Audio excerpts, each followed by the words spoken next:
Hi, I'm Miley Alicia, and in this tutorial we're going to learn how to start sewing. So our basic first step is how to thread your needle and what type of needle slash thread works best with which needle and versus thread. Threading your needle can be one of the most challenging portions to sewing and embroidery work.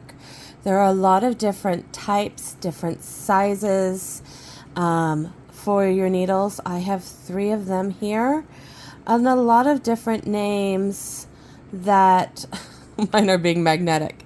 A lot of different names for needles that will describe how sharp, can I pick this up?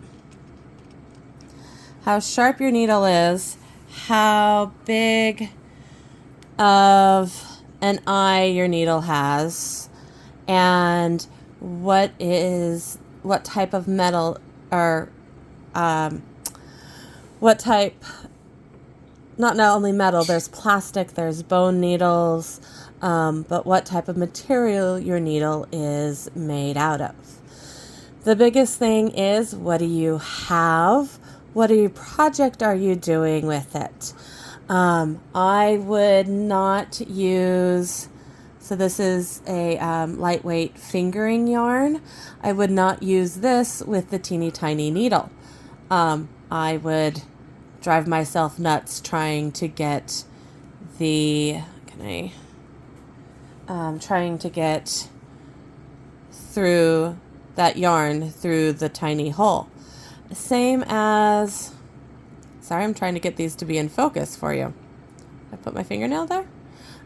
Same as with the bigger eyed needle, I wouldn't necessarily try to use a fine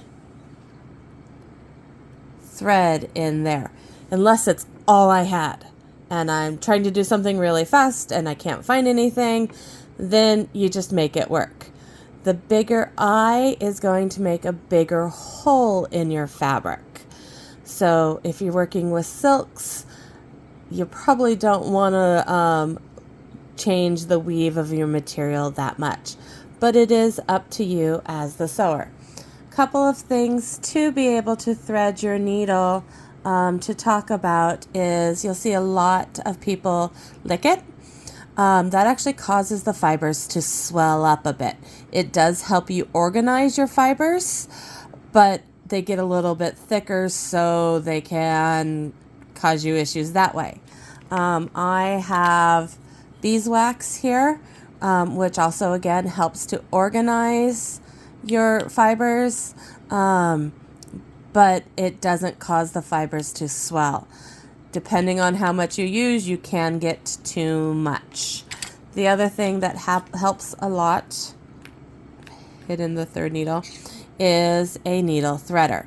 A lot of different, again, qualities of these. You just need to be aware of your wires that come out at the bottom and not get gung-ho pulley crazy, because you can separate them out and then you need a new needle threader. So our first one we're going to work with is threading the big-eyed needle. And I always start the easiest with nothing on my thread. Can I just organize them using my fingers and slide them through the eye of the needle? And I was able to get 90%. So by pulling through, the last couple normally will follow through. All but 2 decided that they would follow through. So you could unthread this, redo it, or the cheat here, yeah, I'll probably just unthread it. But basically, the cheat is, or the easy method, is put your needle threader through, put your threads through. My needle threader's been squashed a lot.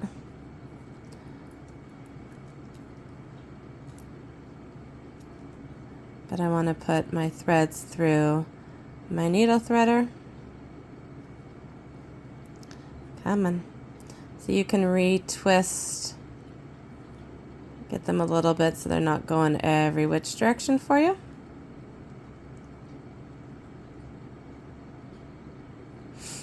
And it's kind of like your needle, except it's a little bit bigger of an eye, so we've got everything coming through.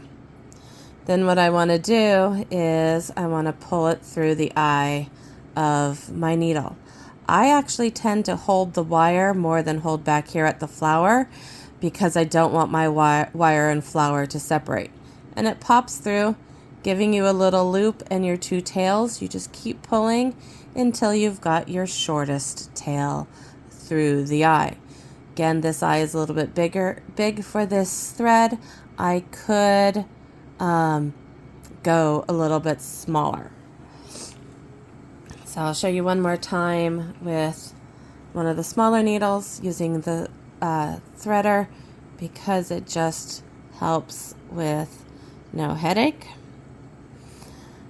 Lining up. You can also separate out your threads. Both the yarn and my floss here are still at their full width. That is going to be another video on how to separate out, reasons why, and I will show you the difference in when you're sewing. So again, holding your wire as you pull through. The little threaders that come with a lot of kits that kind of look like a thin little coin with a face on it, those are really fragile, really do hold on. You're going to pull through. So what you have here is you have now, this is the short end coming out of the eye is called your tail. I always want it about the length of my hand. When you start to get short tails, it's really easy to unthread and you're normally playing a game of chicken at the end. So that is threading our needles.